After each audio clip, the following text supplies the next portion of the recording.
Friends அனைவருக்கும் என்னுடைய வணக்கத்தை தெரிவித்துக் கொள்கிறேன். இது pumpkin to chicken Stella special. இன்னைக்கு எனக்கு தெரிஞ்ச சமையல்ல நம்ம பார்க்க போறது ஒரு முட்டை குழம்பு தான். ஏற்கனவே வறுத்து அரைச்ச முட்டை குழம்பு நம்ம பார்த்துருக்கோம். அது நான் டிஸ்கிரிப்ஷன் பாக்ஸ்ல நான் கொடுக்குறேன். இப்போ ரொம்ப ஈஸியான மெத்தட்ல ஒரு முட்டை குழம்பு சட்டுன்னு செஞ்சிடலாம். அது எப்படிங்கிறத நம்ம பார்ப்போம். அதுக்கு முன்னாடி இந்த சேனல்ல நீங்க சப்ஸ்கிரைப் பண்ணாம இருந்தீங்கன்னா ப்ளீஸ் சப்ஸ்கிரைப் பண்ணி எனக்கு சப்போர்ட் பண்ணுங்க. இப்போ தேவையான பொருட்களை நோட் பண்ணிக்கோங்க.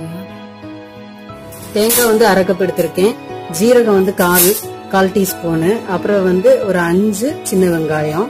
இவ்வளத்தையும் நம்ம மிக்சி ஜார்ல போட்டு நல்ல ஒரு 3/4 அளவு அடிச்சு எடுத்துடலாம்.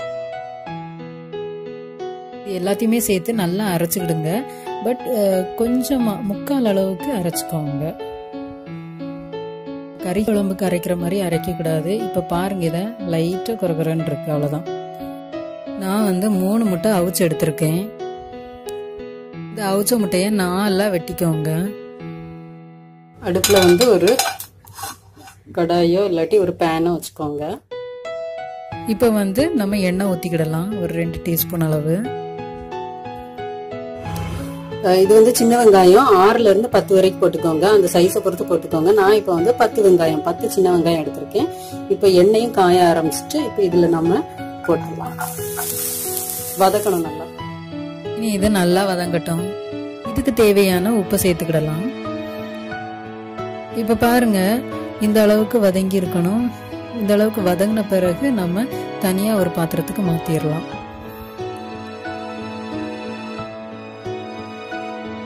இதே பேன்ல கொஞ்சம் தேங்காய் எண்ணெய் ஊத்தியாச்சு. கொஞ்சமா கடுகு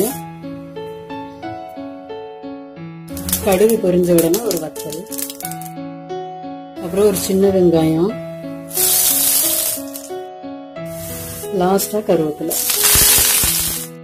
இப்போ ஒரு கிண்ணத்துல 1 டீஸ்பூன் மிளகாய் பொடி எடுத்துக்கோங்க. மஞ்சள் 1/4 டீஸ்பூன். இப்போ நான் ஏற்கனவே சொன்ன மாதிரி மிளகாய் பொடி 1 டீஸ்பூன், மஞ்சள் பொடி ஒரு 1/4 டீஸ்பூன் வச்சிருக்கேன். அதை இதுல போடுறேன்.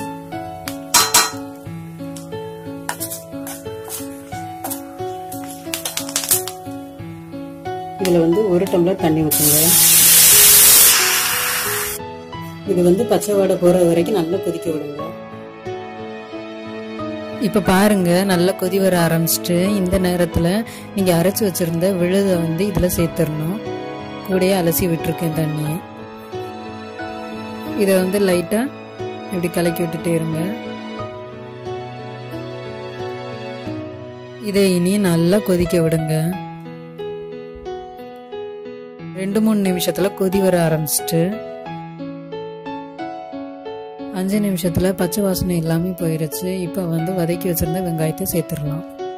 குழம்புக்கு தேவையான உப்பு போட்டுக்கிடுங்க. முட்டை இப்ப நம்ம சேர்க்க கூடாது. லாஸ்ட் ஆஃப் பண்ண போற நேரம் தான் முட்டையை சேர்த்து லைட்டா கலக்கி விடணும். இது ஒரு நிமிஷம் அப்படி வேகட்டும். இதுலயே பாருங்க எப்படி வந்திருக்கு, திக்காயிருச்சு இருக்கீங்களா.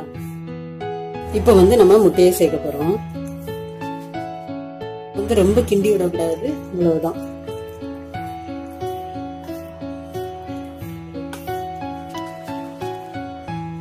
ஆஃப் பண்ணிரண்டு. இந்த முட்டை குழம்பு நீங்க சாதத்துக்கு வச்சு சாப்பிடலாம், ரொம்பவே நல்லா இருக்கும். நீங்களும் உங்க வீட்டுல இதை செஞ்சு பாருங்க. கமெண்ட் பண்ணுங்க, லைக் பண்ணுங்க, ஷேர் பண்ணுங்க, சப்ஸ்கிரைப் பண்ண மறந்துடாதீங்க. கண்டிப்பா சப்ஸ்கிரைப் பண்ணுங்க. இன்னொரு வீடியோட நான் சந்திக்கிறேன். பாய்.